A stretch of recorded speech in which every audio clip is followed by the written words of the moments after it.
அதனால பெண்கள் ஆசை கடல் போன்றது. ஏற்கனவே சொல்லியிருக்கேன். ஆண்கள் ஆசை கடுகு போன்றது.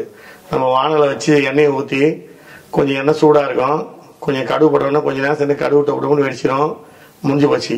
இப்போ இருக்கிற ஆண்கள்லாம் அப்படிதான் இருக்காங்க. சீக்கிரமாக விந்து வெளியேறிடுது. ஒரே நிமிஷத்தில் விந்து விட்டுறாங்க, கட்டி பிடிக்கிறாங்க, முத்தம் கொடுக்குறாங்க, மார்புத்தம் சுவைக்கிறாங்க. இப்படிலாம் செக்ஸ் பண்ணினே இருக்கும் போது லீக் ஆகிடுது. உறுப்பு உள்ள வைக்கணும்னு அவசியமே இல்லை. உறுப்பு உள்ள வைக்கிறதுக்கு முன்னாலே, பெண் உறுப்புல செலுத்துறதுக்கு முன்னாலே அவருக்கு விந்து அவுட் ஆயிடுது. அது மாதிரி ஆண்கள் தான் நிறைய பேர் இருக்காங்க. அது மாதிரி ஆண்கள் என்ன பண்ணுவாங்க அப்படின்னா, மனைவி கிட்ட பெரும்பாலும் அன்பா பேச மாட்டாங்க, பாசமா பேச மாட்டாங்க. சகனா கேள்வி என்ன அப்படின்னு பாத்தீங்கன்னா, உணர்ச்சிகள் யாருக்கு அதிகமா இருக்கும், பெண்களுக்கா ஆண்களுக்கா அப்படின்னு. ஆண்களை பொறுத்த வரைக்கும் உணர்ச்சிகள் அதிகம்தான். ஆனா விந்து விட்டுட்டாங்க அப்படின்னா அவ்வளவுதான், உங்களுக்கு உணர்ச்சி வராது. சில வீட்டுல பாத்தீங்கன்னா கணவன் ஒரு நைட்டுக்கு ஒரு முறை செய்யற ஆண்களும் இருக்காங்க, ஒரு நைட்டுக்கு 2 முறை செய்யற ஆண்களும் இருக்காங்க, வாரத்துல 3 நாள் 4 நாள் செக்ஸ் பண்ற ஆண்களும் இருக்காங்க, மாசத்துல 10 நாள் 15 நாள் செக்ஸ் பண்ற ஆண்களும் இருக்காங்க.